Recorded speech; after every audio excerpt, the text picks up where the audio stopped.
Tracy O'Farrell. I am a Walpole resident, married to Mr. Pete O'Farrell, who is on camera in the back there. If any of you have children who have attended Walpole High School, they might have taken his TV production class. Or if any of you have eaten at Applebee's, you might have seen his photo hanging on the wall. He's very, very proud of that.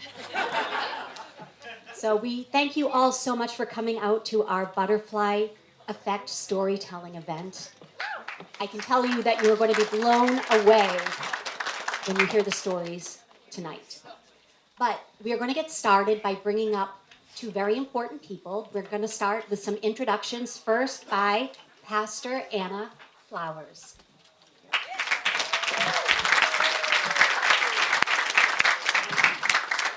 Good evening.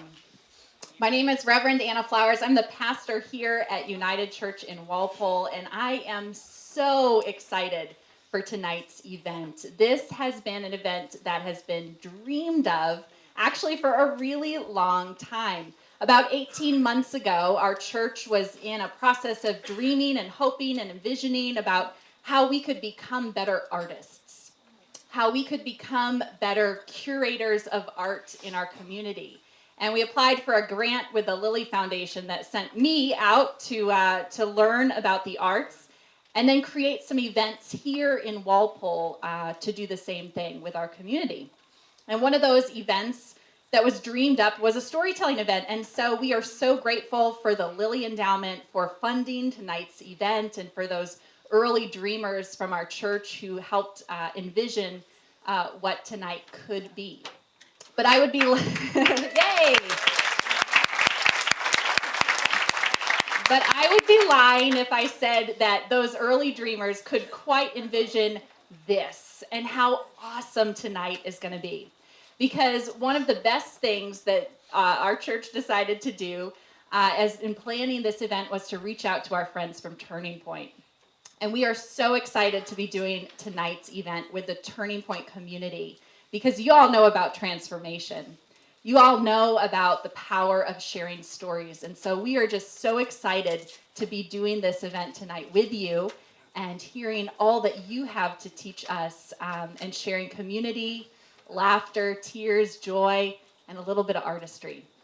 So we're so grateful for the Lilly Endowment for funding tonight's event, but we're also so grateful for one particular person from our church that I really, really, really want to lift up, and that is Barbara Tossi.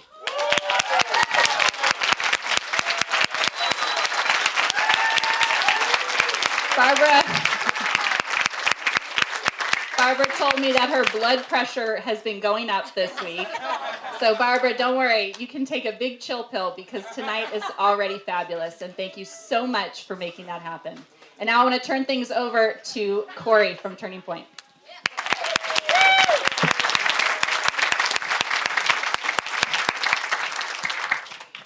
Oh man, it's been a while since I've stood on the stage with lights. So I cannot see any one of you, and so speakers, find solace in that. So my name is Corey O'Brien. I'm a person in long-term recovery. My name is Corey O'Brien. I'm a person in long-term recovery, and what that means to me, it's been over 10 years consecutively without a drink or a drug, and my journey began longer than that.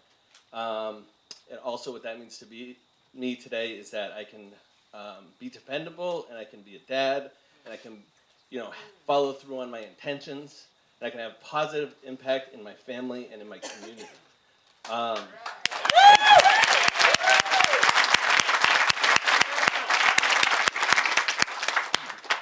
So, I talked so much about how it was so important to plan your speech. And I didn't plan. I thought mine, but I didn't plan it. So I'll follow with Barbara Tossi. It was the catalyst for this event. She had, information from the church about the Lilly Foundation, and her and I had just started talking about the Moth Radio Hour, and she came over and made this connection for this collaboration of this event. And so I'd be remiss if I didn't acknowledge the Moth as an inspiration for this event. So the Moth is a storytelling radio show on NPR, and the reason I bring it up is because at Turning Point, we believe there's many ways to recover. In fact, there's no wrong way to recover. And storytelling as a pathway to recovery is part of my journey, and most of ours. So we may not know it. And I'm going to be brief, so I'm going to take a breath. Okay. I used to go to a meeting, early recovery. I would go to a meeting in Scituate, and then I would go drive by the ocean Friday nights, and I would listen to the show at 9 p.m. on NPR. It was called The Moth, and there were 3 people, and they would tell a story based on a theme.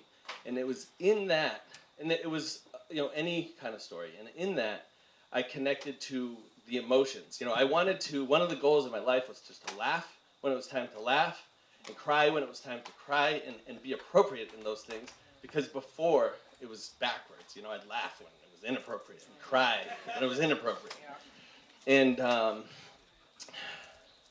I would sit by the ocean, and I would laugh, and I would cry, like ugly cries. And but it was so healing and cathartic, and I was connecting to my humanity, and it was just so important to feel human. It was there that I really, the seed of hope took deep planting in my heart and in my soul, and I started to believe in God. I did not believe in God. For me, that's a major part of my recovery, and it was from that moment I heard a moth story, and I was like, God must exist, and I'm alive today. And that story was about a person who has since passed, but I'm here because of that person, and that's just an amazing thing. So I implore you all to listen with open ears, listen with an open heart, and hear something, and take it with you. So lastly, I want to make sure to thank some important people. Barbara Tausi, thank you so much, Barbara, for being the catalyst for this, and she shouldered this over the summer, and really got this thing going. Heidi made the lovely cupcakes. So Tracy and Pete. So Tracy has been so impactful in this. She showed up at the time that she needed to be there and has just helped shape this event. And Tracy and Pete have been responsible for the sound. Tracy's the MC. The lighting crew. Janet, she has put in some work. Nettie, is that correct? So she has put in some work stringing these lights. Donna Mack from iVoice Communications. She coached. She coached all of the speakers and corralled them and harangued them. And, the fruit of that you will see. And the staff, the Turning Point staff is such an amazing, special group of people. I've never worked with anyone better. So thank you.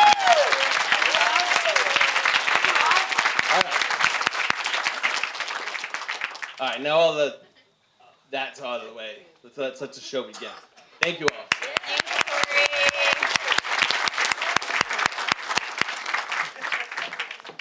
All right, before we get started, just a few housekeeping notes.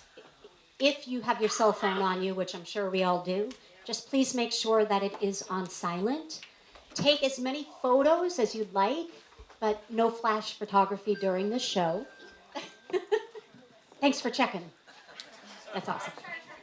And if you need to get up or use the restroom during the show, there are restrooms located in the church. There's some signs, but we ask that you wait until it's in between stories to do so. And there is no smoking allowed on the property in general, so you would need to go down to the street if you need to have a smoke break. I think that's it for housekeeping. I am so excited to introduce you all to our first speaker.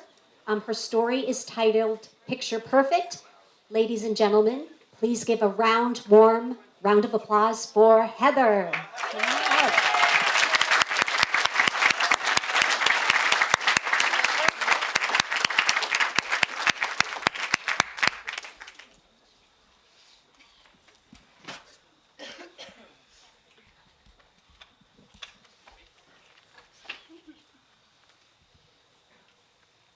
Okay, so I did one thing right tonight. I made it up on the stage without falling over. So, I mean, that's a good start, everybody, right? Thank you so much for being here today. So 10 years ago, my husband and I walked into our 28-week ultrasound appointment. We were absolutely excited. We loved these ultrasound appointments. We walked into the room, got on the table. It was a little bit cold. Changed into my Johnny. Everybody loves to put on a Johnny, I know. Put a sheet over me and waited for the ultrasound tech to come into the room. A few minutes later, I heard the door open and she comes in. She pulls up my Johnny a little bit so she can put some cold jelly on my stomach and gets the wand and puts it on. All of a sudden here, whoosh, whoosh, whoosh. And then there's click, click, click, click, click. And she said, look, there's the head. Look, there's the feet. Look, there's the arms. I was on top of the world.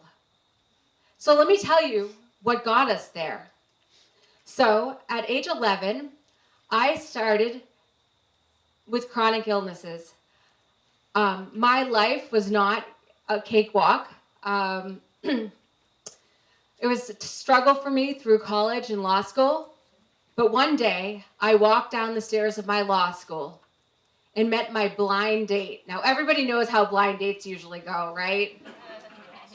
Not so great? Well, I can tell you that on our fourth date, I passed out on my blind date, who is now no longer a blind date. And he took care of me.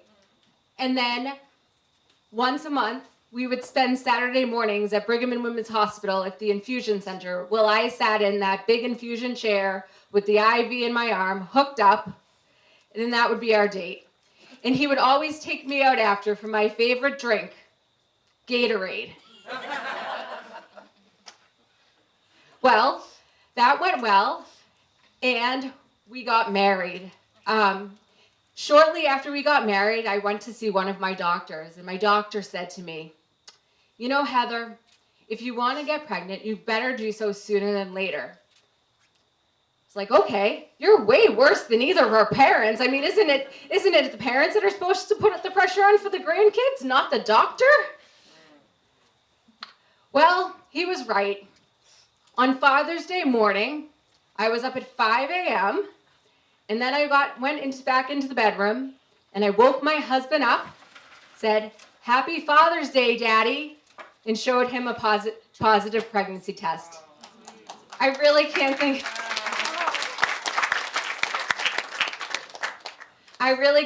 of a much better Father's Day present than that, can you? So, a little while later, we went in for our appointment to check to make sure that everything was okay.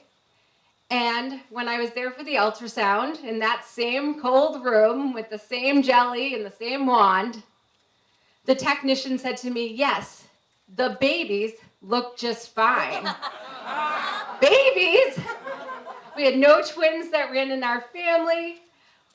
We were shocked, thrilled, and we're just beside ourselves with joy. So that's what brings us back here. So the ultrasound continues, and the technician all of a sudden stops and says, oh no. And she continues to put the wand on my belly. And she says, one of your boys doesn't have a heartbeat. And she proceeds to turn around and walk out of the room. My husband and I looked at each other and thought, this has to be a mistake. She's probably wrong. How could this be happening? So what seemed like an eternity later, a doctor walked in. The doctor pulled up my Johnny, put the jelly on and the wand back on. And he looked. And he said, She's right. Your baby has no heartbeat. My heart shattered into a million pieces. I thought my world fell apart. I didn't even know what to do. But I knew that my life would never be the same. So here I am in front of you, 10 years later.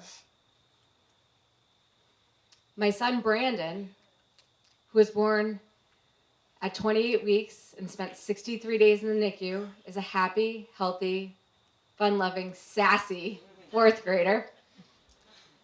I've been married to my husband for 12 years, and our relationship has only gotten stronger.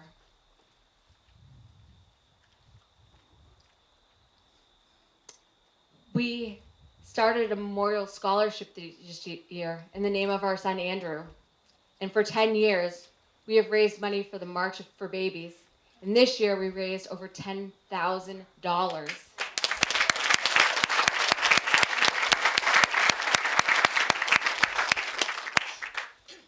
But I'll tell you, people may look at a picture of my family and think that we look like the perfect family. But I'll tell you, when I look at a picture of our family, I know that someone is missing. But that's the way it'll always be, because this is my story.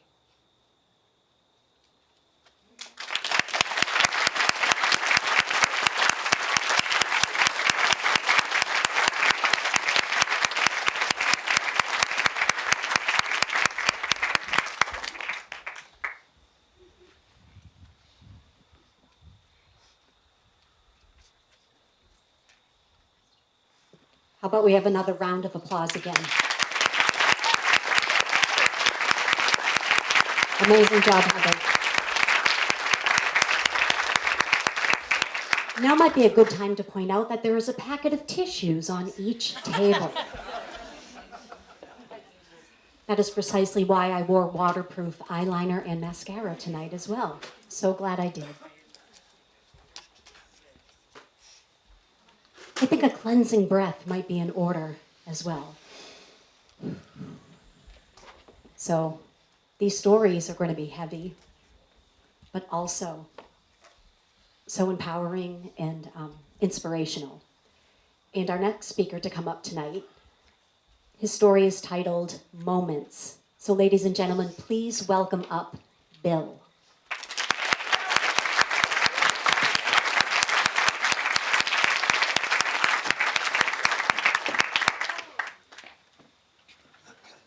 It's 1 a.m., September 17th, 1984. Can you hear me now? Yes. It's 1 a.m., September 17th, 1984. I'm driving into my driveway. Blue lights are following me in. It's not the first time I've been followed by blue lights. This night was going to be a little bit different.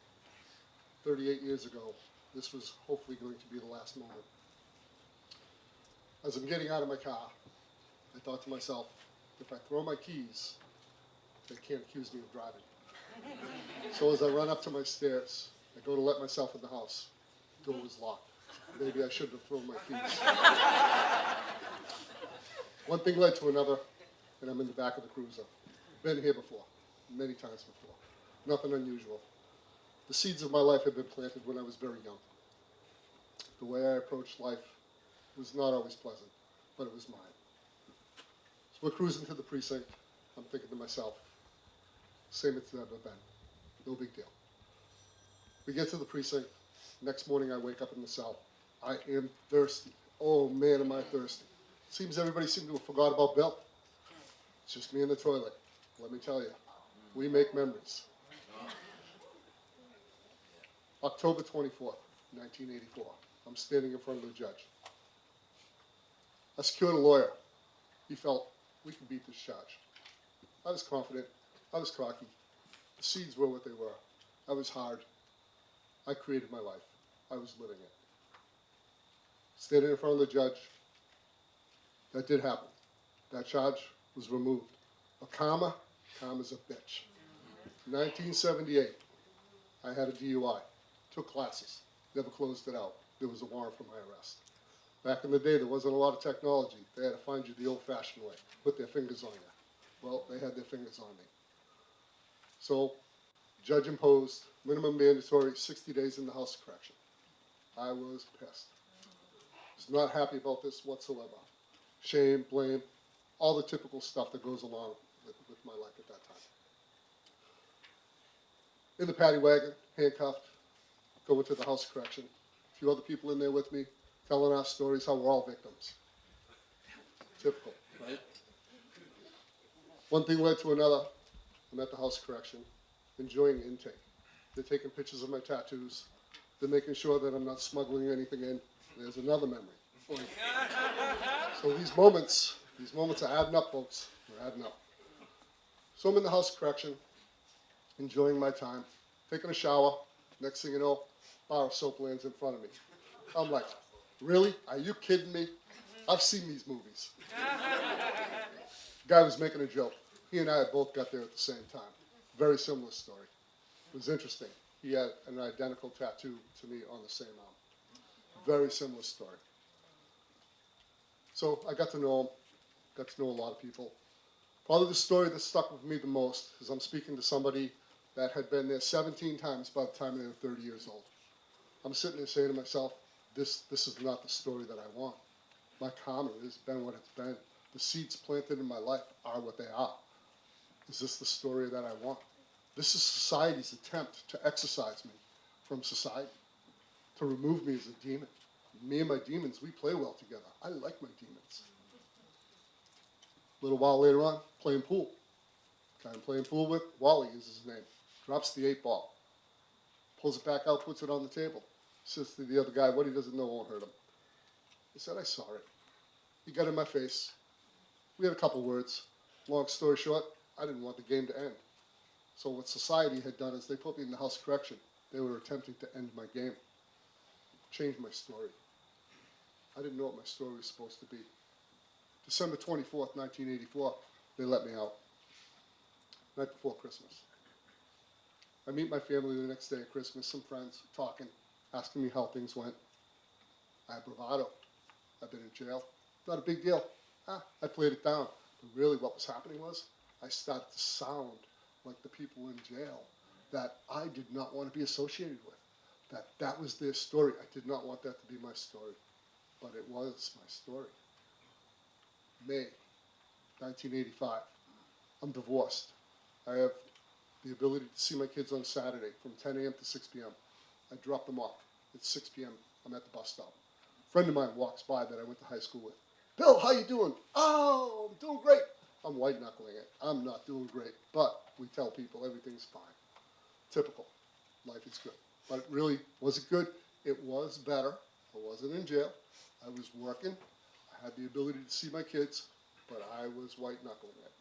And if anybody's been around the program, they know what I mean by that. She invited me to go to a meeting. No, I don't need that. I'm good. So a couple weeks later, Saturday night again, dropped my kids off, decided, you know what, I'm going to take a walk over to the meeting. Hundreds and thousands of meetings later, this person that's sitting in front of you has started to identify what those seeds were that were planted many years before. We don't realize that we are pointed into a journey, but as an adult, I have say and sway over whether or not I want to continue that journey. But I didn't believe it. I didn't believe in myself. I just gave up. Showing up in the halls gave me a little bit of hope. When I started to look in the mirror, started to understand the man in the mirror just a little bit. That I had the ability to change my karma. Time was getting better. I acquired an education, acquired a good job, tired. Started to learn a little bit about my life, understanding that I have choices. 2020 comes along. My father and I had a very tumultuous relationship. These seeds I talk about, he planted them, and he planted them deep. He was in the program for a long time, but he was a different kind of person in the program than I was. One of the things I'll tell you is making amends. I had a hard time making amends. People don't receive them as we think they will, and I'll tell you what, It might be soul cleansing, but it can be heart wrenching. And one of the things that I was looking for from my dad, I was wanting to understand, get amends from him. Never happened. Rose-colored glasses. Life as he saw it was not as I saw it. It was a different journey in his eyes. But that was the journey. That was the story. April 2020. My dad is dying. My sisters spent years shepherding him. I would not give my dad the time of day. I did not care for the man. But somehow, some reason, the day he passed, I was sitting with him. And I got the opportunity. He had to listen now. And I had a lot to say. And I had a lot to say. From the seeds that were planted to the person that I was today. And I wanted him to know that I became a good person regardless of the seeds that he planted in me. Not that he was a bad person. He did the best that he could. But I did a lot of blame. I did a lot of shame. I did a lot of finger pointing. I did not take responsibility for my life until I became an adult. Now, there's a question out there. When have you become an adult? Not quite. But we're working on it. So, sitting with my dad, he passed April 2020. What I will say to you today is that these moments that have arrived in front of me, the karma that I experienced today, my life has changed immensely. It's been over 38 years since I picked up a drink or a drug. And I will tell you, I have had great moments in my life. There is pain, there is pleasure, but in the end, I live my life. Thank you.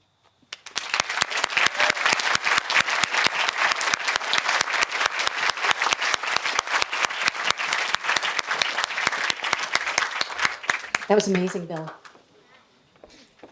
38 years, that's quite an accomplishment. Very inspirational. I'm glad to hear that you haven't had any more run-ins with the law. Super relieved. Yeah, Walpole is a really lovely, safe town. Those police officers, they're just all over the place all the time. Yeah. You know, every time I'm driving down Washington Street, I'm high alert. I just love to catch people there.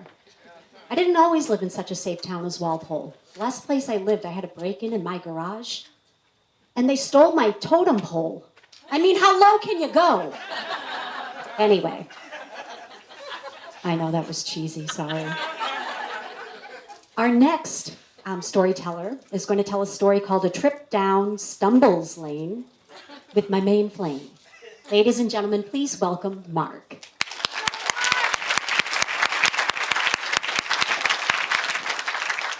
Thank you. That's my theme. Trip down Stumbles Lane with my main flame. Maybe some of you have been in these positions. My story is a little bit like a YouTube fail video, so I hope you don't forget to like and ring the bell if anything connects with you. But a few stories related to my relationship with someone who I've partnered with for a long time and who's put up with a lot of things. And I guess it goes all the way back to when we were first dating, and we were on the Boston Common, beautiful day, tossing a Frisbee around. I discovered that she knew how to toss a Frisbee. That was really cool. And I did a few of my, behind the back catches, that kind of thing, with the leg.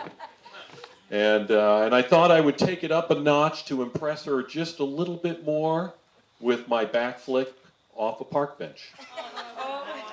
And of course, you would think that I would know and have rehearsed something like that, but I did not. Closest I came to it was doing a backflip off of a diving board, and the pool water was there to save my butt. And in this particular case, when I was halfway in the air, and of course she had implored me not to do it, she believed that I could do it, but she implored me not to do it. I was halfway in the air, I knew things were going bad. And after I landed on my head and my shoulders, I didn't know what was more painful, whether it was the pain of my injuries or the pain of my embarrassment. But even at that very early stage in our relationship, she didn't harp on any of what I did. She showed care and comfort, and soon my embarrassment faded away. Didn't bring it up. It's wonderful. I'm going to fast forward a little bit to the time when I was proposing to her. I think she knew it was coming. I made a nice meal, broke out the ring, started to share with her our future together, what that was going to be like. That horrible future tale that I started to tell her in my proposal. It was one of those things where at the time I was stationed in Groton, Connecticut. I was in the Navy. I was assigned to a submarine. My submarine was going to be going out to Washington State. And so in my proposal, innocently so, trying to just make sure she knew that our love would, expand beyond all bounds, and I would describe to her that, okay, so we're going to be heading out to Washington State on the other side of the continent, so you're going to have to leave your job and your family and your friends.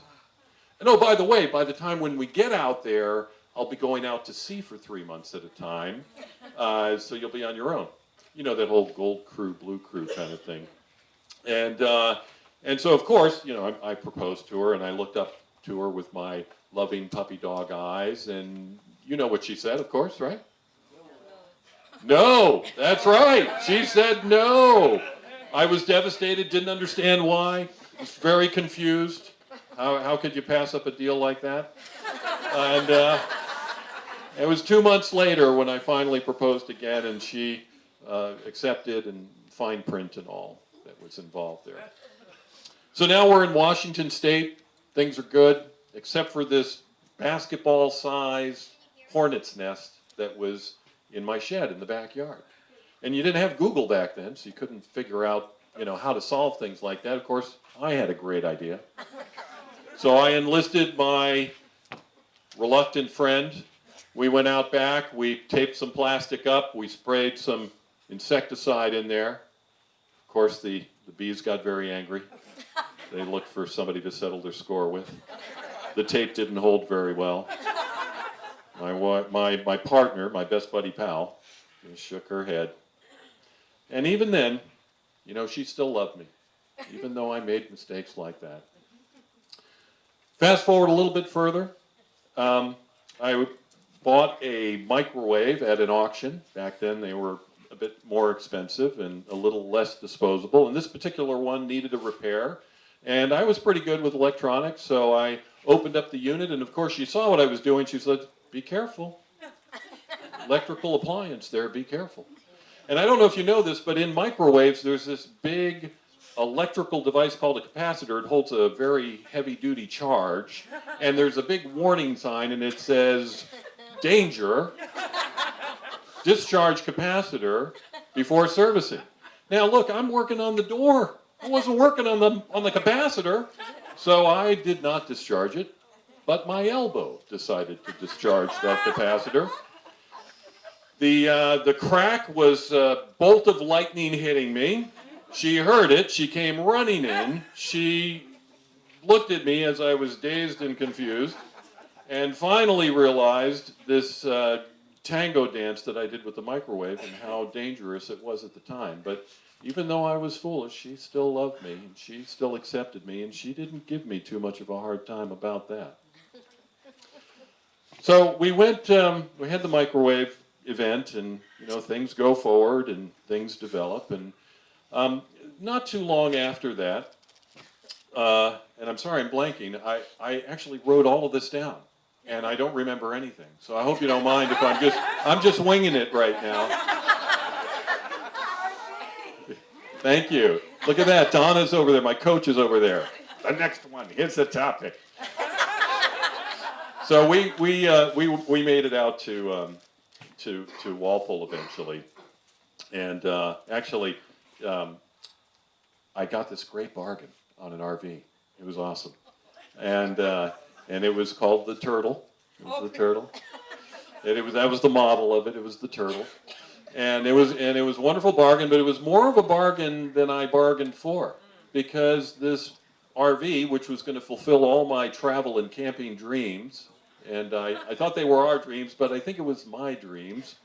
It had this little problem. See, the girls were very excited. I had 2 daughters at the time. They were very excited to go on the trip in the RV, but it had this small problem that it would, at times, just out of the blue, would just had a carburetor gas thing, and it would just slow to a crawl. Hence, the turtle. And so we loaded it up, and when we spent more time in the shop than in the driveway, but we loaded it up, and we were going on a little vacation, and we get out on the road, and of course I have my fingers crossed, and my best buddy pal is praying, and it dies on the highway.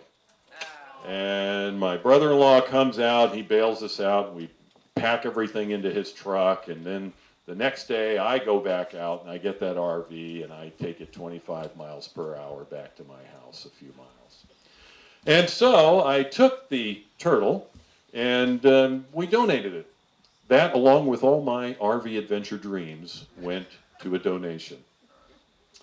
So we had that little adventure, and eventually I realized, just after all of these different mishaps, how loving and kind and wonderful my partner was. That she didn't harp on all of those things, all of those mistakes that I made. She just loved me even more and accepted me even more. And though I don't think I'm done with all of those foibles of my life and causing challenges in our relationship, I know no matter what she does, she loves me. And that's my story. Have a good night.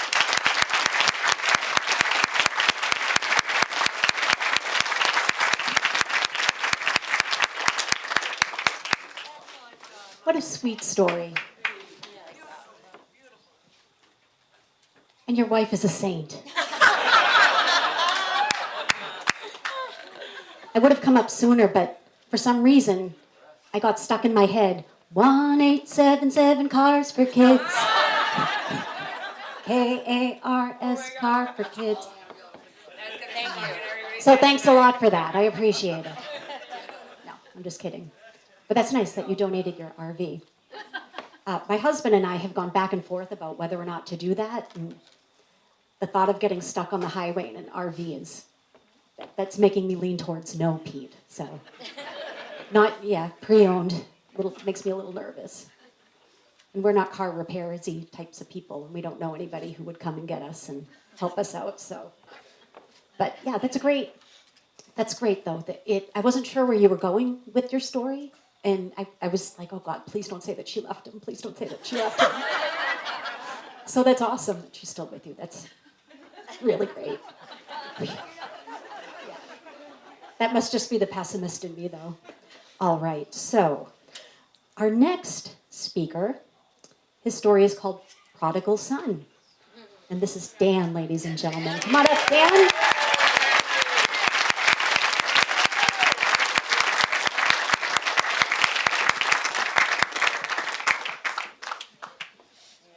I had no idea there was going to be lights like this. So I apologize in advance, but here's my story. It's like Christmas Day, or at least that's what I used to say in the days and weeks leading up to the Collins Memorial Golf Tournament. So it's about 19 years running now. Takes place down the street in Brook Meadow. And I'd say 18 out of 19 years, I was very well prepared. It wasn't stockings that were laid out with care. It was alcohol and other nefarious additives. And a lot of that time I was hiding. I was upholding a persona that wasn't real. I was the single one out of my group of friends. I was the one that moved into the city. I was the one that supposedly made it on some level, which was just false ego, pride. And I would swoop in to Westwood from South Boston where I lived, and I'd have a quick story, a laugh, a smile, a kind word. But I never wanted to engage. No deep conversations, no real connection. I was the prodigal son in every possible way. Prodigal means wasteful, means recklessly lavishing spending. I was leading step 7, unsustainable lifestyle. And I felt like I needed to uphold that. You know, I'd roll into that tournament and I had friends and family that wanted to see that. In reality, I was dying inside. It's tough right now to even talk about it. So anyways, something happened after the 2021, and I wasn't even there. And that's the sad thing. You know, Christmas, and I wasn't even present. I had two of my best friends had an incident, and it's their story to tell, not mine. But it impacted me so profoundly that my drinking, which was already bad enough, spiraled desperately out of control to the point where, you know, I was arguing and running from friends and family and hiding in plain sight. And my mom confronted me at one point and asked me, "Do you even know what it's like to be sober?" And down goes Frazier. I didn't have an answer. I'm a pretty intelligent person and quick-witted and always had something to say. And I had nothing. I was lost. So that sent me on the path of surrendering, I guess, on some level, and committing to RCA, not the Record Company of America or whatever that was, Recording Company of America. It was Recovery Centers of America, but you know, that blur became high def very quickly. So I laugh and think of the analogy of RCA. You know, I showed up on their doorstep, and I don't know that many of you know the admissions process, but you check in, they take your phone, they take your wallet, you get strip searched, and there's no hiding even in the prison wallet.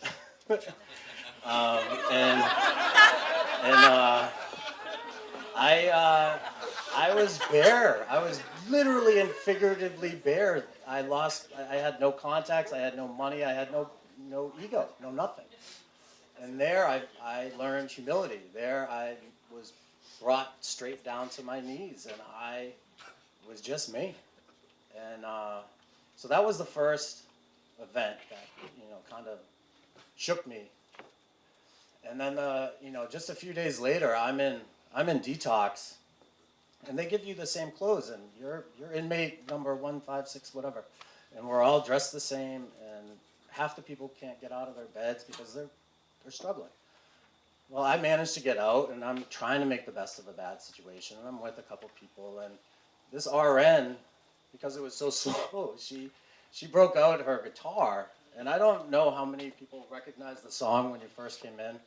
It's Rainbow by Casey Musgraves. There you go. Thank you. And she sang that, and I can't even get the lyrics out without crying, so you'll have to forgive me. But the gist of it is, sorry, deep breath. The gist of it is, this person is stuck in a traumatic event,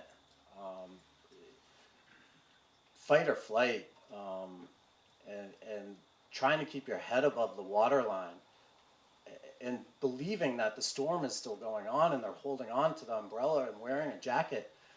And this person says, "Get out of it. It stopped raining. The wind's calmed down. There's a rainbow above you." And that's where I learned gratitude. It shook me. And I realized I've lived in fear my whole life. And I don't have to live that way anymore. I'm safe. You know, whatever it was that made me feel I wasn't worth it, or whatever it was that made me live with a chip on my shoulder, I ran up a hill trying to succeed and checking off lists that wasn't my own.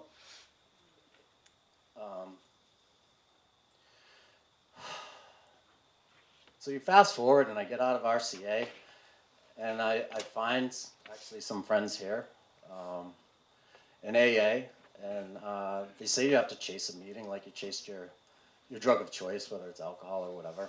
And I did that, actually right over here. I found them. They couldn't hide on me. They were in a park.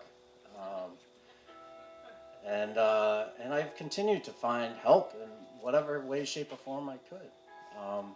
People supportive and kind and empathetic. Places like Turning Point have really lifted me. So you fast forward and you go to the Collins Memorial Tournament 2022, and it's Christmas Day. And Santa packed his bag a lot lighter this year. My golf bag did not have vodka in it, but it also didn't have shame and guilt or regret. It didn't have that ego, that persona.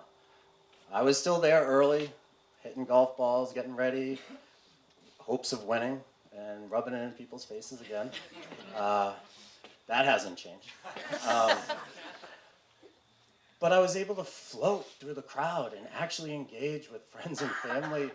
And they probably thought I was on drugs because I couldn't get the smile off my face.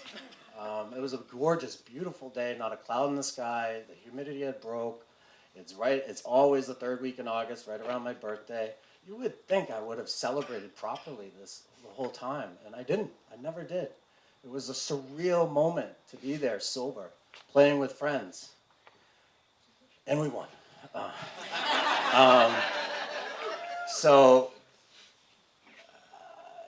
I go up there and I get the trophy, and we're seated not too dissimilar, 8-person round tables, standard wedding style. And we're in the banquet hall, and I come back with the trophies, and I give them to the little kids running around. This time I'm seated with married couples and their kids instead of the boozy section. And obviously that had a profound difference or impact, but I'm sitting there, and as my friends' daughters are playing with the trophies, and they're joking and bickering or whatever, and there's conversation going on right in front of me, back and forth, I'm zoning away from it, literally like watching it, not engaged, but egoless, and just elated with what I'm seeing. And I hear a familiar voice come from the background, and a warm embrace over my neck and my shoulder, and so nice to see you, is all I hear, and then a kiss on my top of my head. And it was just a wave of just straight love and joy. It's hard to explain. It really shook me, and almost instant tears.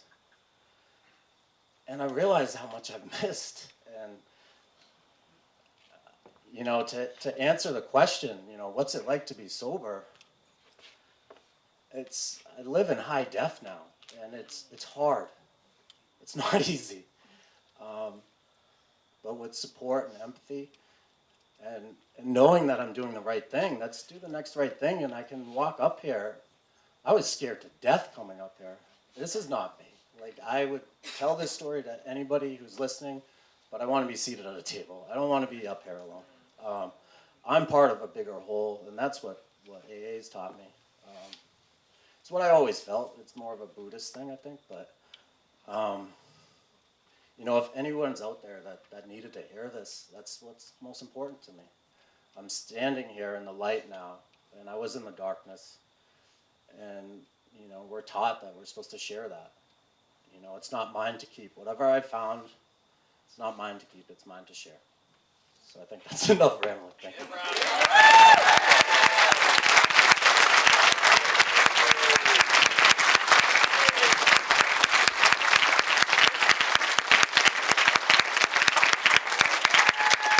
Really great.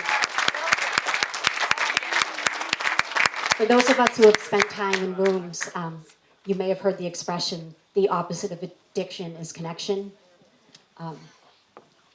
And thank you for sharing your story. It was really powerful. Awesome job.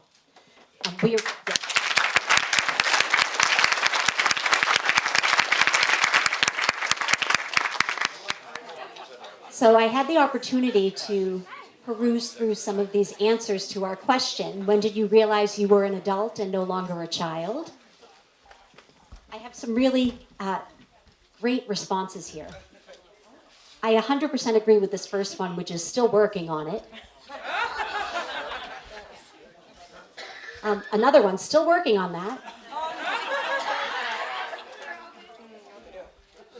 When tough stuff was going on, and I looked around and realized I was the adult in the room. Yes, hashtag adulting, right? And then there were two recurring themes, just to bring it in a little more serious direction that I saw. A lot of people answered that it was when their parents passed away, and it's unfortunate that these kind of these common experiences that we all have to go through are what really connect us. There are some things in life that it doesn't matter how much money you have, where you live, that we all have to go through and they do connect us. And the other one was having children. Once again, doesn't matter where you live or how much money you have, there are just some things that knock you up the side of the head like, oh my God, I'm a parent now, So I saw those answers over and over again. And then, let's see. There was another one I just wanted to make sure I read, and it was like, I'm still a child, like literally I'm 11. And I thought that was pretty clever. So you ask a question, you get an appropriate answer. And there are children here tonight, so we didn't really think about that when we wrote that question, that not everybody answering the question would be an adult. So that was great. All right, so we are going to bring up a special guest here tonight. His name is, I know him as Sunshine Scotty from attending Zoom meetings with him. So he's going to speak about a very special date, an event that is coming up this month. This month is Recovery Awareness Month, and there's something very special happening, so he's going to come up and just speak about that. So Scott, are you here? Yep. So come on up, Scotty.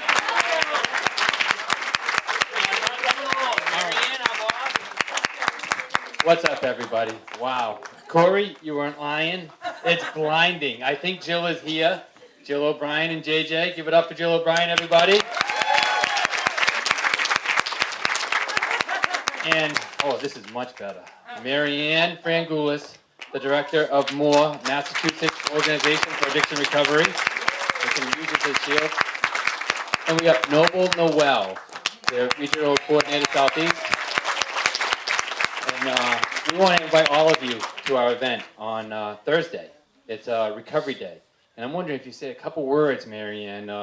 But before that, I just want to say, I thought being the prodigal son was a good thing. When I walked into my own home, my dad used to say, the prodigal son has returned. So Dan, thank you for helping me realize that. It's really not a good thing. But recovery is real, everybody. So at least give it up for Marianne Frangoulis.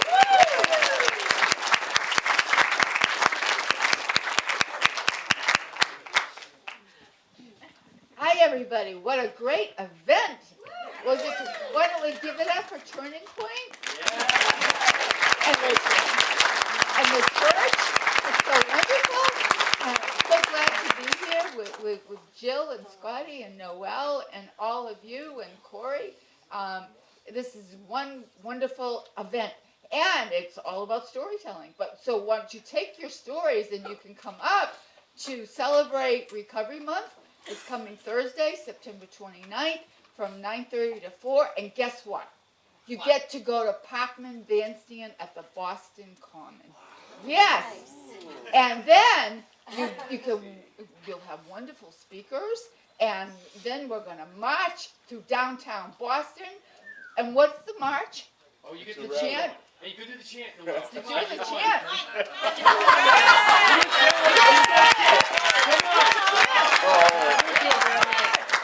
The worst thing they did was give me the microphone. Well, the chant, this was one of the chants that we were talking about, different chants, and it's hey, hey, ho, ho, recovery is the way to go. Hey, hey, ho, ho, recovery is the way to go. Hey, hey, ho, ho, recovery is the way to go.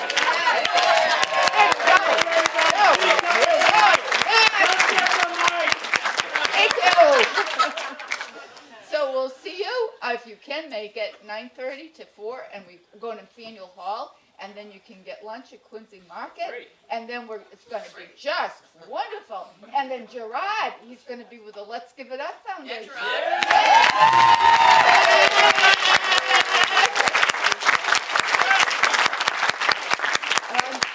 On that note, do I turn it over? Or?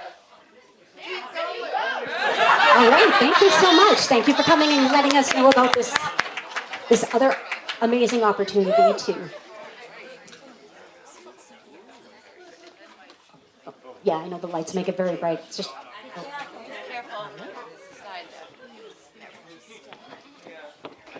So that sounds like a really cool opportunity event in Boston to hear more stories. You know, these stories are so incredible, they could totally be made into a movie. You know, there are a lot of movies produced in Boston, like right in this area, fully made, like soup to nuts that are just done right here in Boston. You know, recently I heard that there might be a movie being made right here in Boston by a really cool team, George Clooney, Leonardo DiCaprio, and Matthew McConaughey. So from what I heard, George Clooney said, I'll direct. And Leonardo DiCaprio said, I'll produce it. And Matthew McConaughey said, all right, all right, all right. So, from what I hear, Gerard's story has potential to be movie worthy. So his story is called Paying It Forward. So Gerard, come on up. We can't wait to hear your story.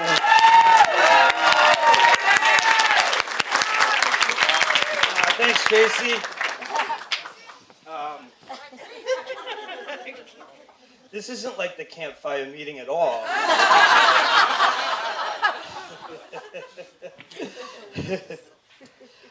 My nose is freezing, but I feel like I need sunblock because of the Irish skin.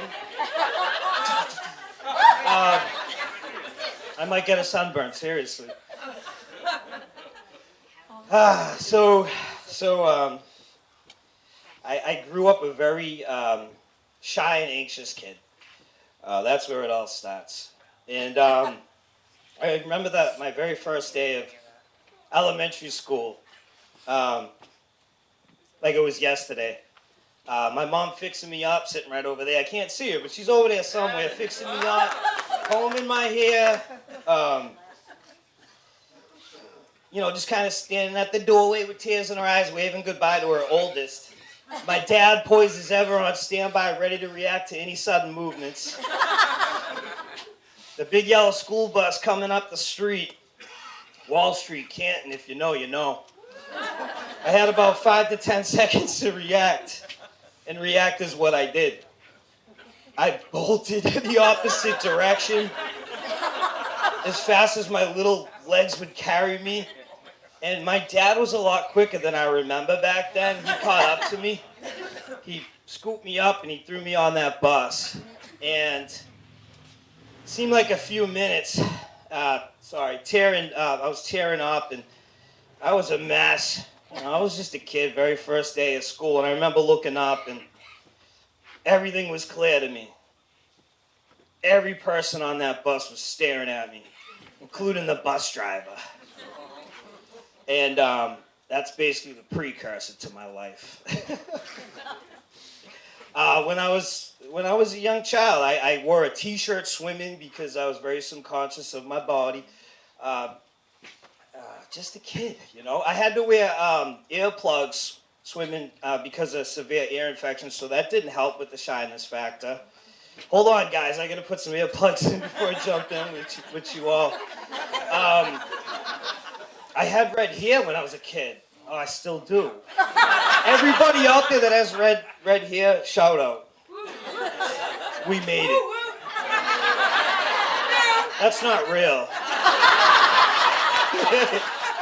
I was one of the shortest kids in elementary school, which was actually a pretty good thing, because I could just lay low. Something that was ideal to me, to be honest with you. I like to hide. I like to lay low. I don't remember raising my hand once throughout school, so that was a little rough. I remember going into middle school. This didn't help with the shyness factor either. I was diagnosed. So I had a growth spurt, right? I'm the short kid. Everything's good because I can hide. Then I had a growth spurt, and I guess it's more common than you think. I had a hairline fracture in my tailbone. I understood why I was in so much pain, rocking back and forth in my chair. That was another, that made it a little bit more difficult for school for me, for sure. But once I was diagnosed with it, I found out I had to wear a back brace for 2 years. Again, did not help with the shyness factor. But the thing I was most afraid of the most was I wouldn't be able to play baseball and hang out with my papa, my grandfather. On the baseball field, it was just my time to shine. I was comfortable. I liked the challenge. I just wanted to be out there, and I was afraid I wouldn't be able to do that. But luckily, the doctor allowed me to play baseball and to spend more time with my grandfather out there on the baseball field. I remember one of the challenging things, the back brace thing, in 6th, 7th grade, middle school, getting walked to class 5 minutes early.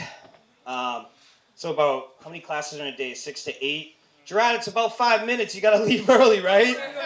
And I was just like, this doesn't help. I don't know how many times I'm going to say that. But the cool kids, like the popular kids, did fight over who was going to walk me to class next. So that was kind of cool.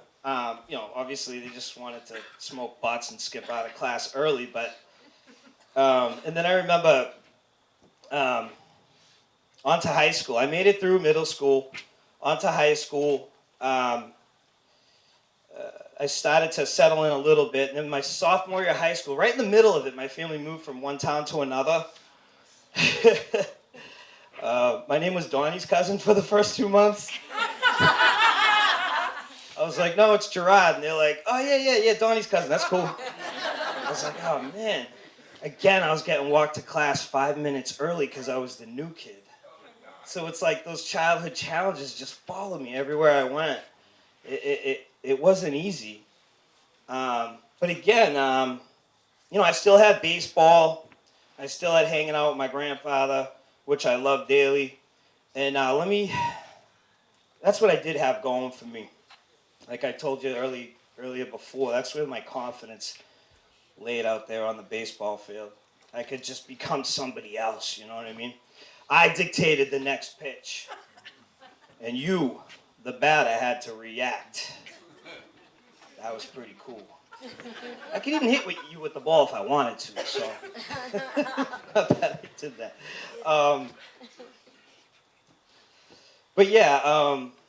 So let me tell you a little bit about my papa because I mentioned him. He's my hero.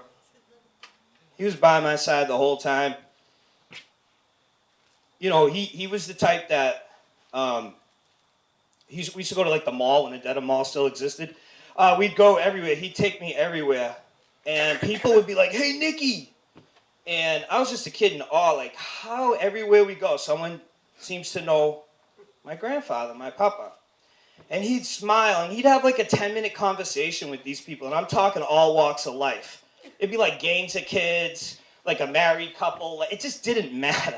Hey, Nikki. And again, he'd have this 10-minute conversation with them. And he'd come on, I go, Papa, who was that? Who was that this time? I just wanted to know.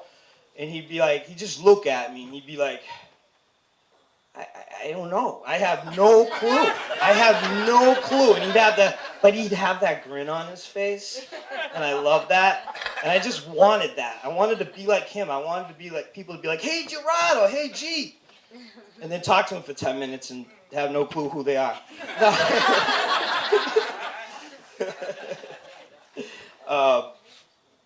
I remember he would come to the house and the kids on the street would be like, Papa's here. And I'd be like, wait, what? That's my papa. And like they'd race to the house and they'd beat him before he could get in the front door.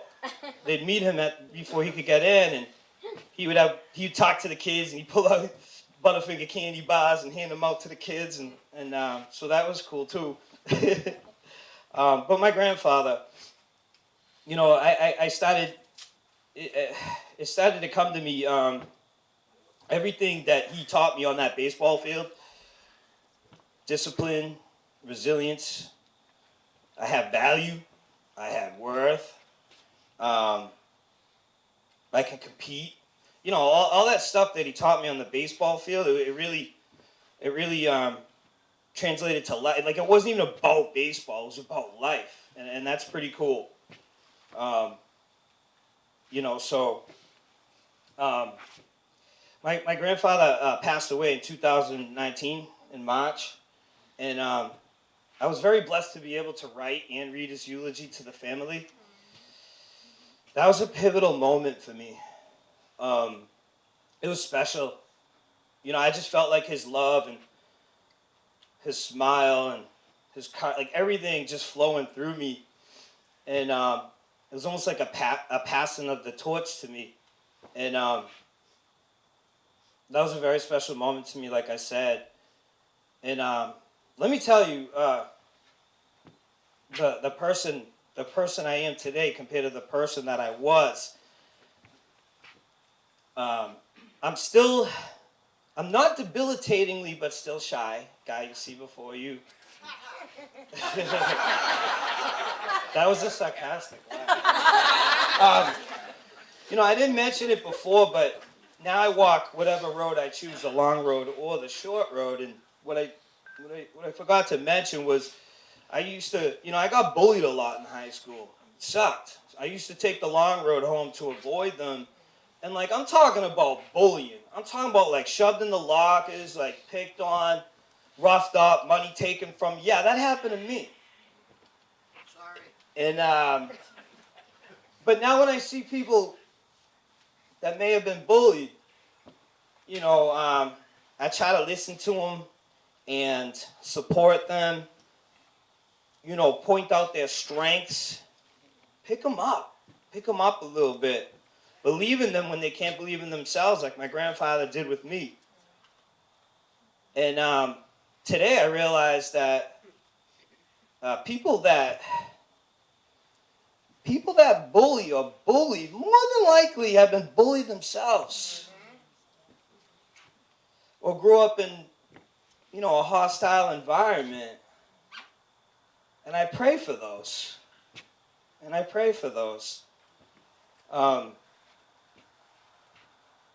So all these things happening, like I'm a certified personal trainer now, and I help people to strengthen their lower back and core in hopes they don't have to wear a back brace someday. That's pretty ironic. That's pretty cool. Again, like I said, I walk into a room like I belong now because I do.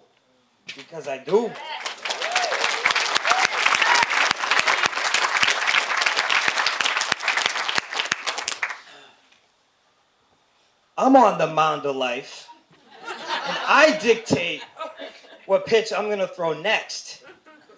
And life has to react to me. And then I adjust accordingly.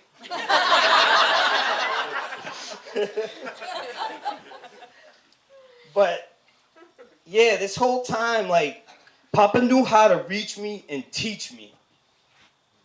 He knew how to reach the young kid that was bullied his whole life. Maybe a lot of it was in my head, too.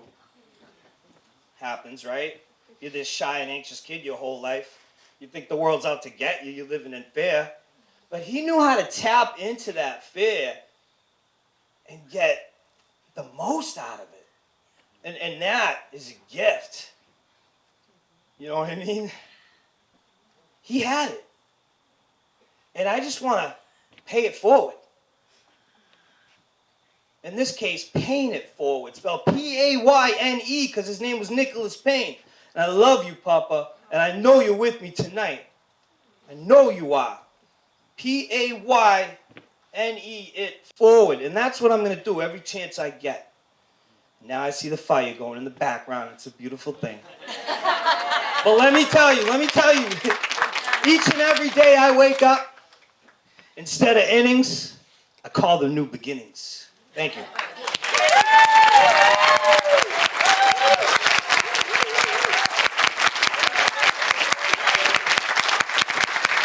Great job.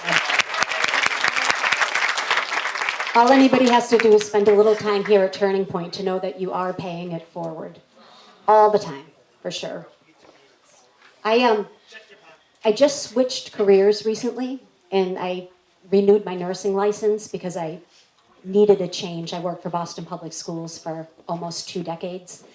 And I found for me the way that I could kind of get kids to let their guard down was to tell them jokes. And kids there really needed adults that they could trust. So I figured I would share some of my favorite, appropriate for children jokes with you. Feel free to steal them and use them wherever you see they might work in your life. And these were kid favorites of mine. How do you make a tissue dance? Put a little boogie in it, okay. Yeah. Why can't you give Elsa a balloon? She'll let it go. Why does Humpty Dumpty love autumn? He always has a great fall. Do you want to hear the one about the skunk? Yeah. Never mind, it stinks. It's a good one. Okay, now there's one that I use this with middle school students. It almost has a swear, but it's not a swear. And it's a Halloween joke, so let me just tell you this one. Okay, so there was this little kid who he had a little problem with speech, and he was trick-or-treating. So he went up to a door and he rang the doorbell, and man answers the door and he says, "Bick or beat." The man says, "Excuse me, what?" And he shakes his plastic pumpkin at him and he says, "Bick or beat, bick or beat." And he goes, "Oh, trick or treat. Oh, okay, trick or treat." And he says, "Well, what are you supposed to be?" And the kid says, "A pirate." I said, "What?" The kid points to his hat and his eye patch and his hook, and he says, "A pirate, a pirate." He goes, "Oh, a pirate." He goes, "Well, if you're a pirate, where are all of your buccaneers?" The kid says, "They're under my bucking hat."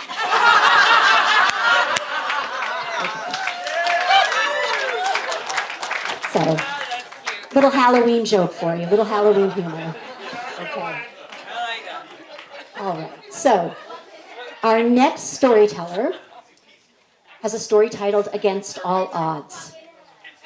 Oh, see, it is. It's a knee slapper, right? I hear people still saying it. But our next storyteller is Billy with "Against All Odds."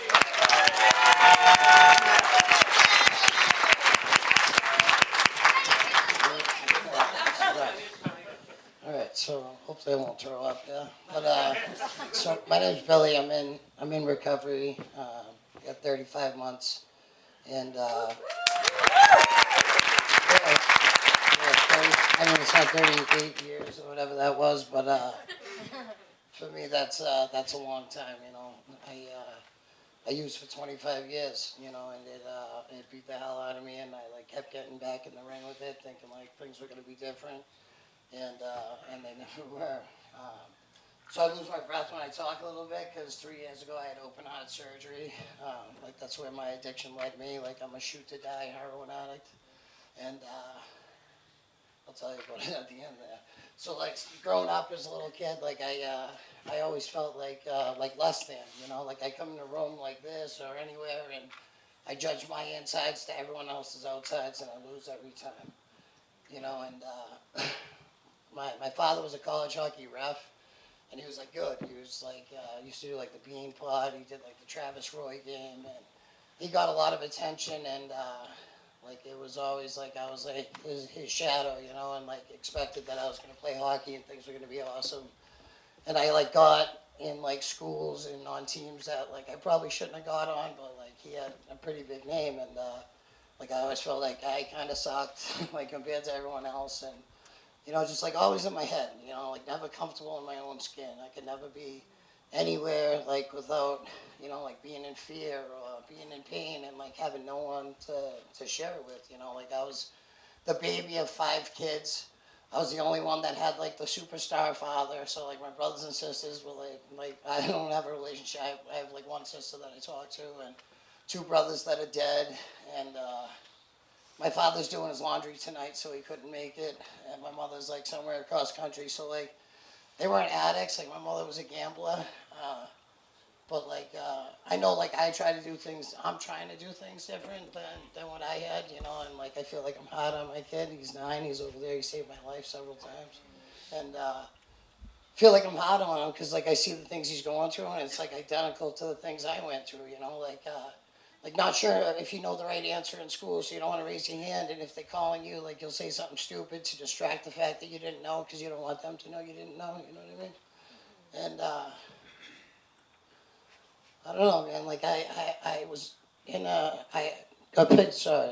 Oh my God, I haven't been using this thing the whole time. At least this went smooth.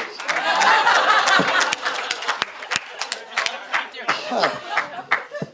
Should have done that. I always do. I never did it.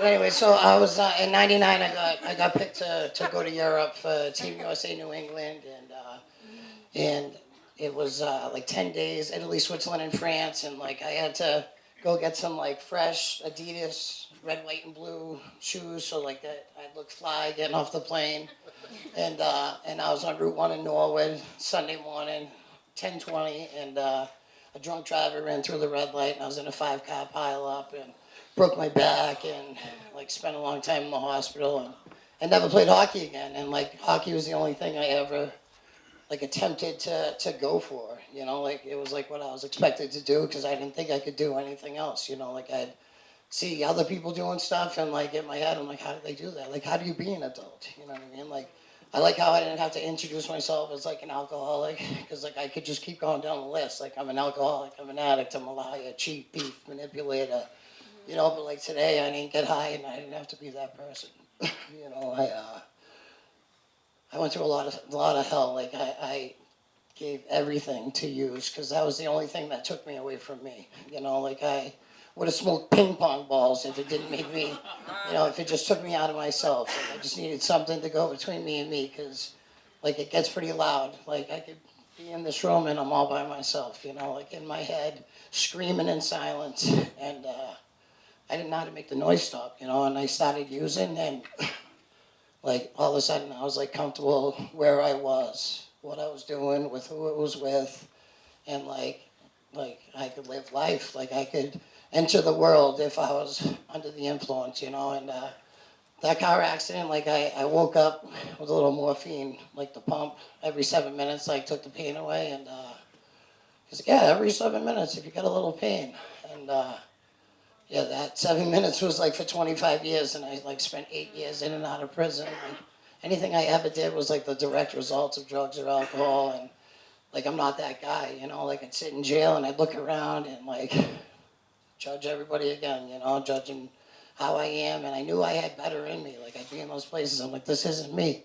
Like every single time I stuck a needle in my arm, I'd say, I'm ready to go if you're ready to take me. You know, like I literally had that prayer, and I lost my stepbrother Andy, and my brother Corey, and my brother-in-law Andrew, and my cousin Dave, and like just over and over, just lost. And like, how do you deal with those emotions? Like I didn't know how. I wasn't raised like that, so like I used like shoot to die, you know. And like they say, people can't come into recovery for other people, but I don't know, man. I quit using 1,000 times. Like it takes a God to intervene, and like I'll get arrested or you know, like whatever, something will happen. I've overdosed 11 times. I've been knock-in, and like 2015 or so, like I relapsed.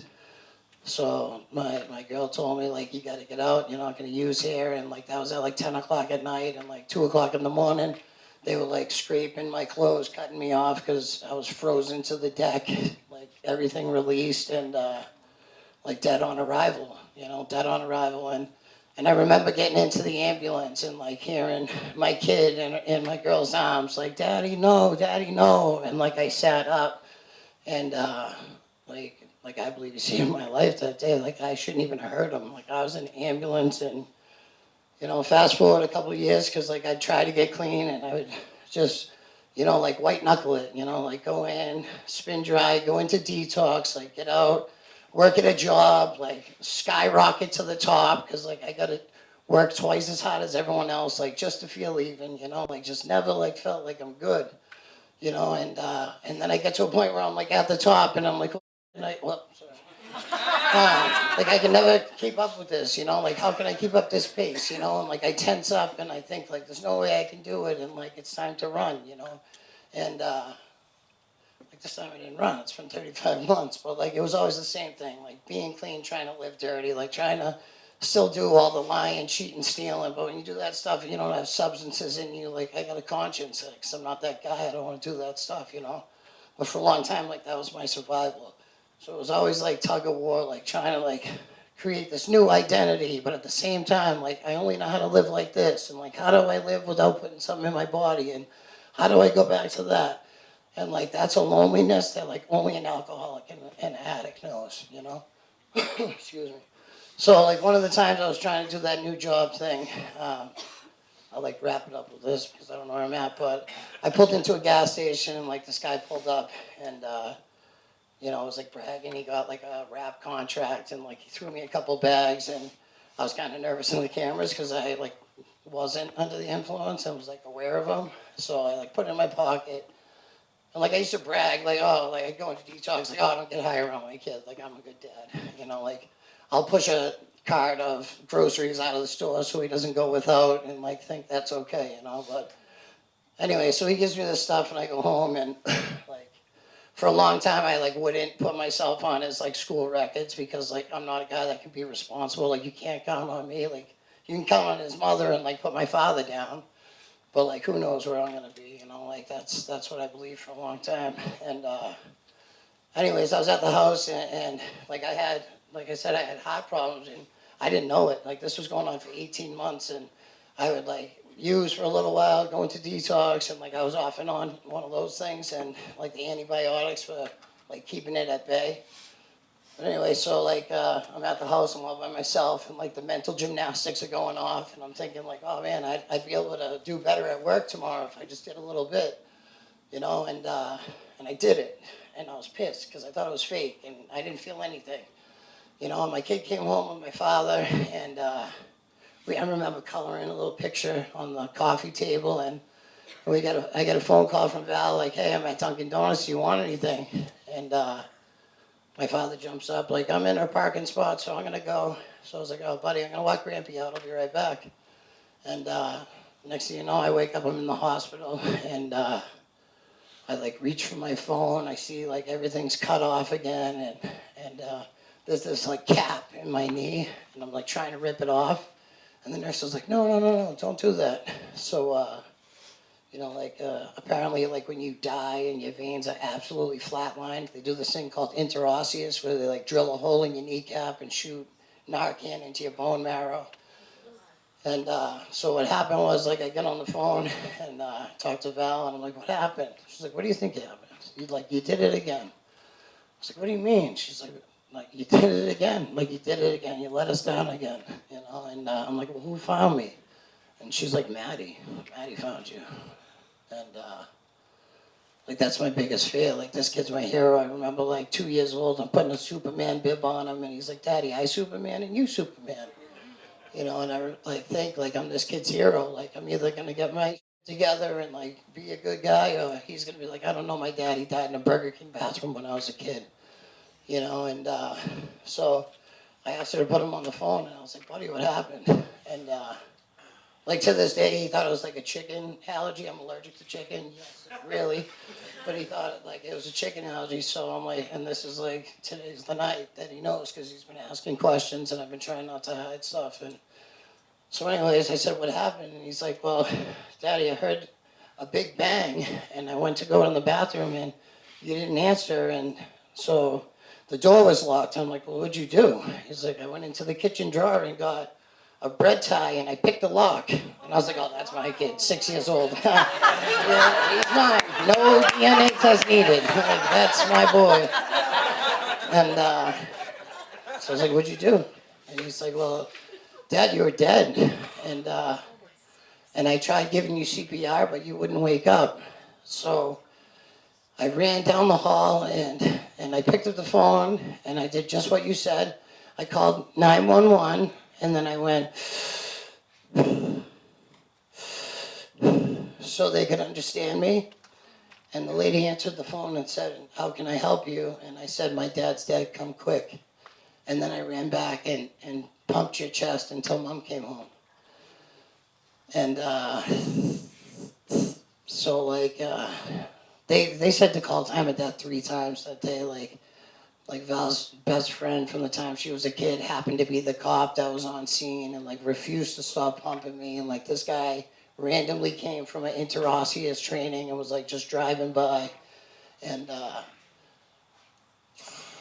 don't know, man, like that wasn't it for me. Like I had open heart surgery a week later, and that scared me for a while. And like, you know, I didn't use because they said like you have a cow valve, and if you get any infection, you have no immune system, and you'll die. And that worked for a little while. That scared me until like I was woken up to the same thing I was woken up to 6 times in 2018. I was saying, hey, I got to talk to you. Like, who is it now? And she's like, your brother died. You know, and I hear people in recovery all the time, like, I got clean in 1970 and watched my house burn down with everyone in it, and I didn't feel the need to use. Like, that was not me. Like, I was high in a second, man, because I don't know how to deal with emotions. I don't know how to deal with pain, and I got to use to get rid of it. And, like, I got to a point where, like, my brain couldn't get enough, and, like, my body just couldn't take any more. Like, I've had open heart surgery. I'm blind in my left eye from an overdose. Like, I screwed up. I was in a movie with The Rock and, like, blew off all this stuff. And, like, opportunity after opportunity because I never thought I was enough. I never thought I could make it. And turns out I can. Like, turns out, I'm a recovery coach. I'm a certified counselor. Like, I got, like, every certificate in the world. I can do everything. Just because, like, I needed to prove that I'm somebody, that I'm not that loser that I saw in the mirror for so long. Like, I know, like, recovery isn't all about stuff, but, like, I'm coming for some stuff. Like, I'm going after everything that I thought I wasn't worth. Like, I want some cool stuff. And, I told my kid that he was going to have a house with a pool, and, like, now I'm working for, like, a solar company and trying to do that, making money. Hit me up, people, saving money.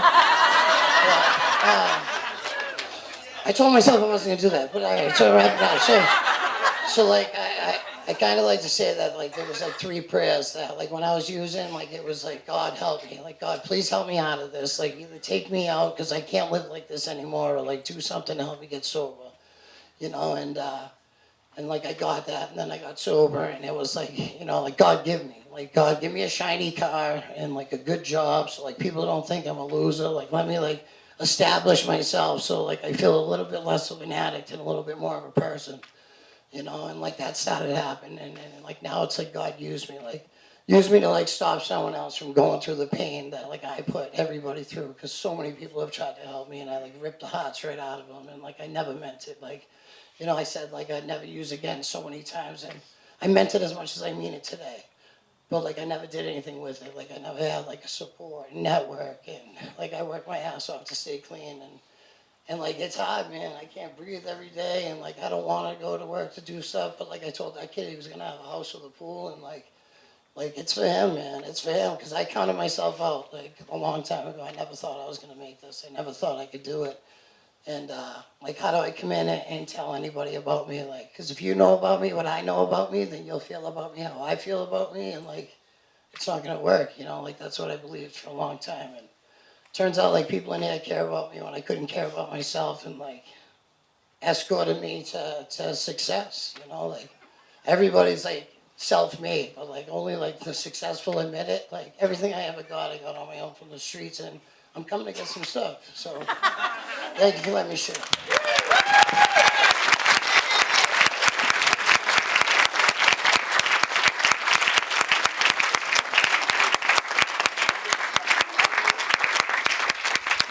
Powerful story. I never knew that. I'm a nurse, and I never knew that about the Narcan in the knee. Yeah, that's insane. Yeah. Yeah, you don't get that in the basic Narcan training. Oh. So we have one more speaker tonight, and it's Andrea with Return to Love. That could be like a Nicholas Sparks novel title, right? So let's welcome Andrea up to the stage. Thank you very much. Oh, Jesus. You guys weren't kidding. Did they turn into sunglasses? No? No. Oh, I was going to go into a whole long story, but Billy just took half of my lines. We were working together, you know, all of us together, and, you know, he just took half of them. So that's all right, because I got a lot to go. Anyway, so let me restart this all.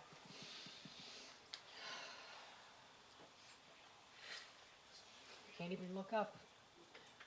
can't look at myself in the mirror. I did it again. My stomach feels like I swallowed razors. My shoulders are burning. My head feels like a bowling ball. And the kids are being so loud, playing in the other room. I can't do it. I just can't do this. I can't focus. I can't stop. It hurts to be me. My nerves are on the outside of my body. I can feel your judging eyes on me. I can feel everybody's judging eyes on me. It's burning me right to my soul. I just can't keep doing this. I need relief. I need relief. That's all I can do is relief. Just keep drinking, keep drugging. Maybe one of these combinations, God will actually take me, because I'm too chicken to do it myself. I've got too much in my house.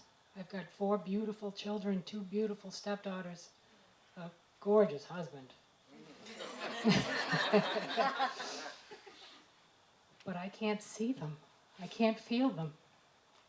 I can't feel the love. I don't feel the love coming back, even though they're showing it to me all the time. I just can't feel it. I'm so numb. It hurts. It hurts so bad. It hurts to be me. I finally start to talk to a therapist who I say for sure saved my life. She just kept being persistent with me. What are we going to do about your drinking? I said, maybe I'll just go down the street, Thursday, Friday, Saturday, and Sunday. Okay, all right, so we'll work on that the following week. So how did your week go? I was down there Monday, Tuesday, Wednesday, Thursday, Friday, Saturday, Sunday. Okay, all right. We'll keep this up. Just keep trying not to go down as much. Finally, one day she got me. What are we going to do about your drinking? And the floodgates just opened up. It was like a relief that I had never felt before, because I was finally realizing what I was doing to myself. I was missing everything in my house. There are pictures on my walls of my children that I did not take. I was not present for. My son wouldn't let me come to where he was getting his prom pictures taken. He wouldn't tell me where. I did that because I was hanging around a very open public bar area, and I was standing out front like nobody could see me. And if I stood in the alcove like this, you couldn't tell it was me.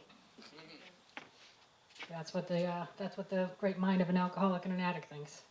If I can't see you, you can't see me. It's like my 2-year-old playing hide and seek.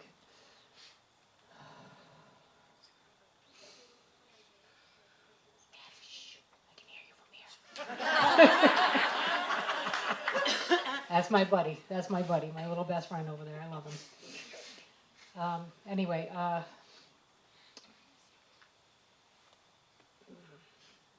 sorry, I also have wicked ADD.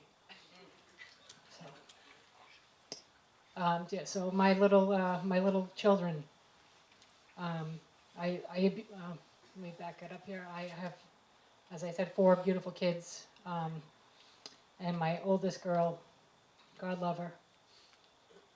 She was, saddled with watching the 2 of them, so Mommy could go out and have some drinks and get some relief, because I had a hard day. I had a hard day every goddamn day. Almost every goddamn day of those little kids' lives. And I can remember my youngest wrapping her arms around my leg and saying, "Mommy, please don't go." And I can remember pushing her forehead away from me and saying, "Mommy has to go." And I have to do that every time so I can have that muscle memory and that pain, because that still brings me a lot of pain, of pushing that little girl off of my leg and saying, "Mommy has to go," and having to hear them cry as I go out the door, And the second I go out the door, I can't hear anything else anymore. Now I'm free. Now I'm free to go do what I need to do. And my husband, God love him too, would say, I'd say, I got to go down the street. I can't handle anything right now. He's like, go do what you got to do, babe. And that was the worst thing he could say to me because, number one, he knows what I have to do. Number two, I now know that he knows what I have to do. And that's a horrible feeling. This man is 6'6", 315 pounds, built like a linebacker that played for the Patriots or something like that. And he grabbed me one day before I surrendered fully and held me in front of a mirror and said, you need to say, I am an addict and I am an alcoholic, but I am loved. He held me there, and it was like 5 minutes, and he's a big bastard, and I couldn't move. I couldn't move, and I'm not from the land of the little people, you know? You know, and I was giving him a good fight, but he's, boy, was he strong. But I could not look at myself in the mirror and say that. I was like, I'm not saying that, no. I'm not saying that. I didn't want that for me. But I didn't want my ass glued to a bar stool down the Shamrock pub either. But that's where I found myself every single day. And, so finally, like I said, my therapist got to me. She was persistent with me. And I think at that point, I was pretty much ready.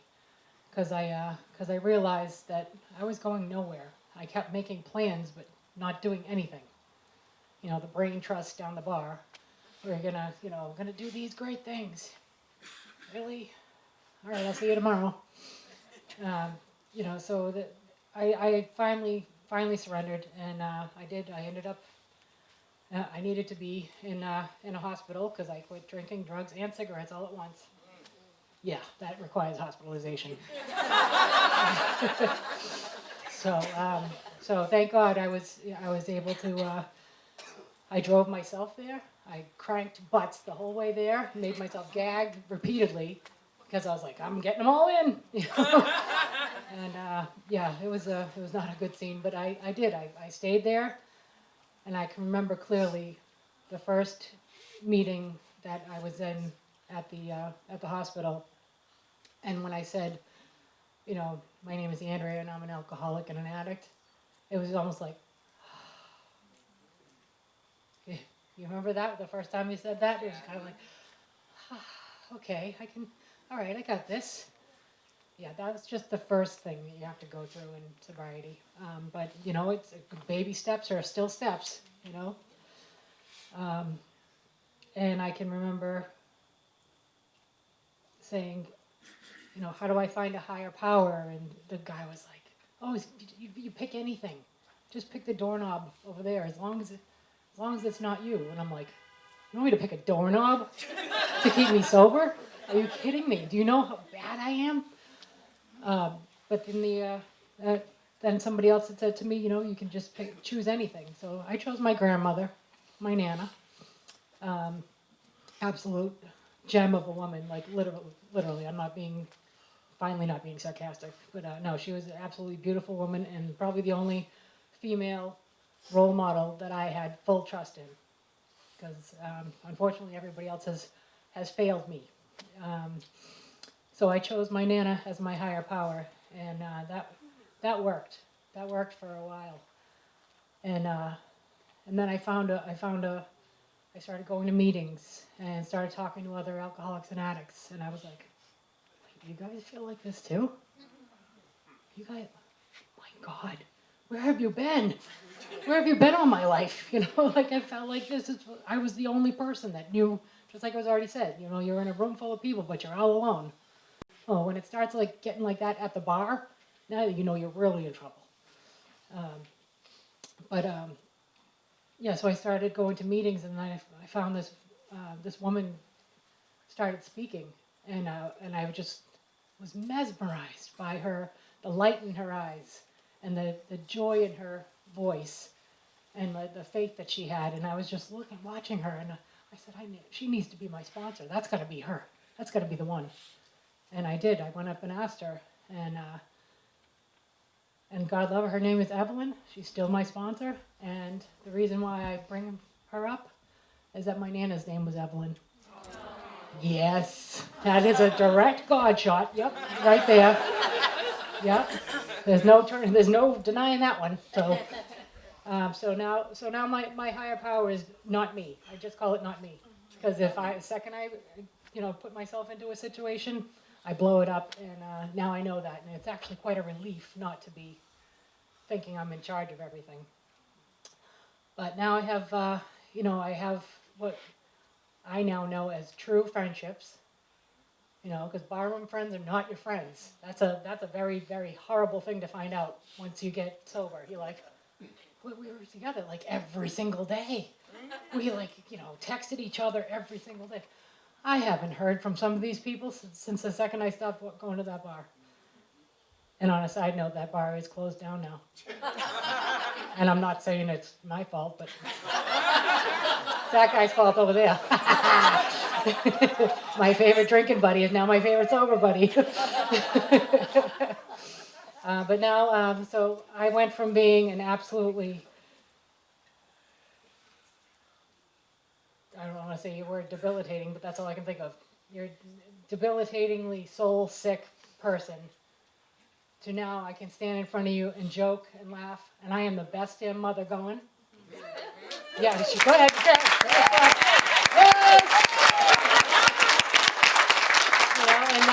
And one of the things that I know that I bring the program home to my house is during the pandemic when we didn't have meetings, I had rogue meetings in my backyard.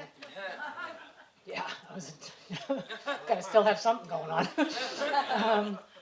So now I see my two little girls. They're playing Barbies and they put them in the circle. I said, "Mommy, they're having a meeting." So that is just killer. That is killer.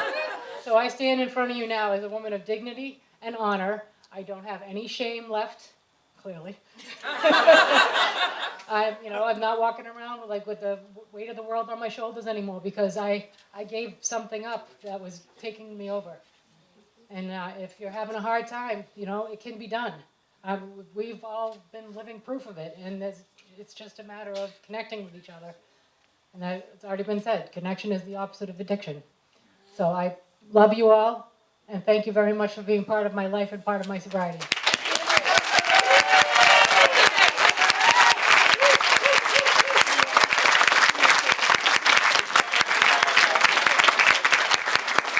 You gave up alcohol, drugs, and cigarettes at the same time. Wow. That is the addiction hat trick. Yeah. Wow, kudos to you. That's amazing. Awesome story. So we're going to have Corey come back up to just give a few closing remarks before we wrap up for the evening.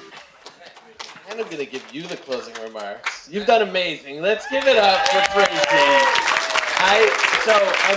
I don't want to take too much more of your time, but I need to tell you something about the Recovery Center is we believe that everybody that walks through the door, who comes through the door, that might be the hardest thing that they will do that day. But everything that they come through the door with is what they need. And we need their life experience. It's like mutuality, So our whole concept is that we want to involve peers, one another, in every level, as many levels of decision making at the Recovery Center as possible.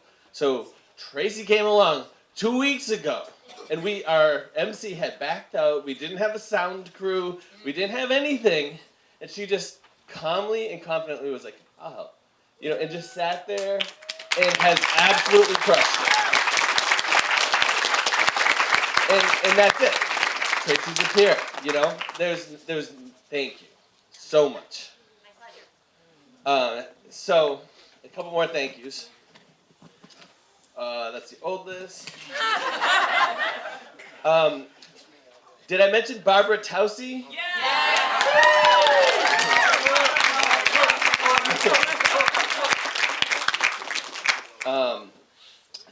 Also, we have a fungineer at the Recovery Center, and her name is Carolyn Deaver. So let's give it up for Carolyn.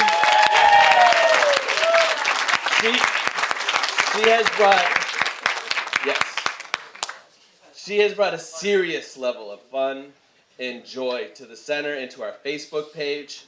A lot of the events we do, all of them, have been curated by Carolyn, and they've been just amazing. And she's also the peer volunteer coordinator, so let's give it up for all of the volunteers. This wouldn't have happened without all of our volunteers. And inspired by Mark, I need to thank my wife because I love her.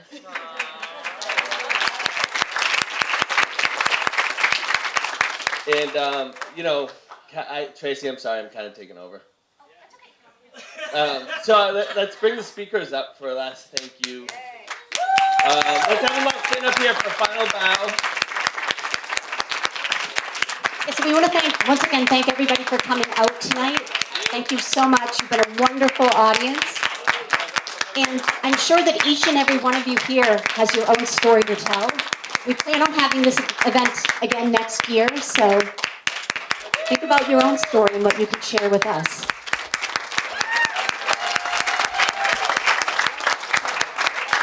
Come on up, everybody come on up.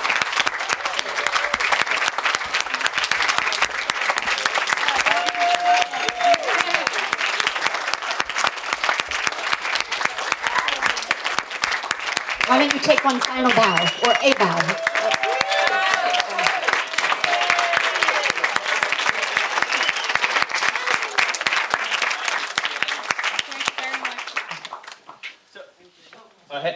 All right, so you dismissed.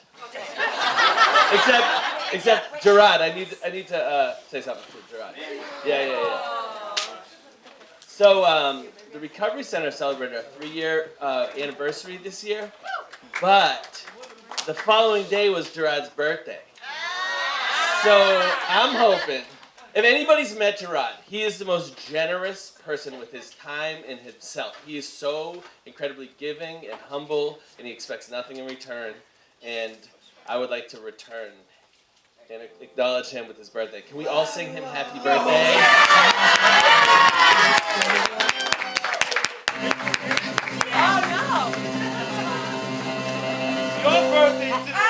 Happy birthday to you.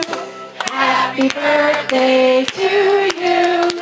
Happy birthday, dear Gerard. Happy birthday to you.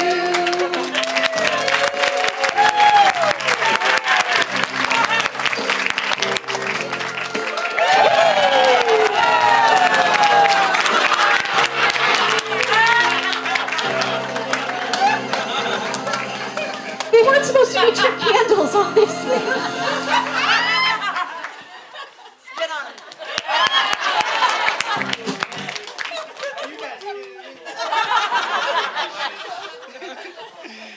This doesn't help with the shyness factor. All right, with that, we still have some refreshments. We have some cupcakes and right, and then there's the fire pit is lit out back for a fellowship opportunity. So thank you so much for everybody for coming out tonight. It's been a wonderful evening.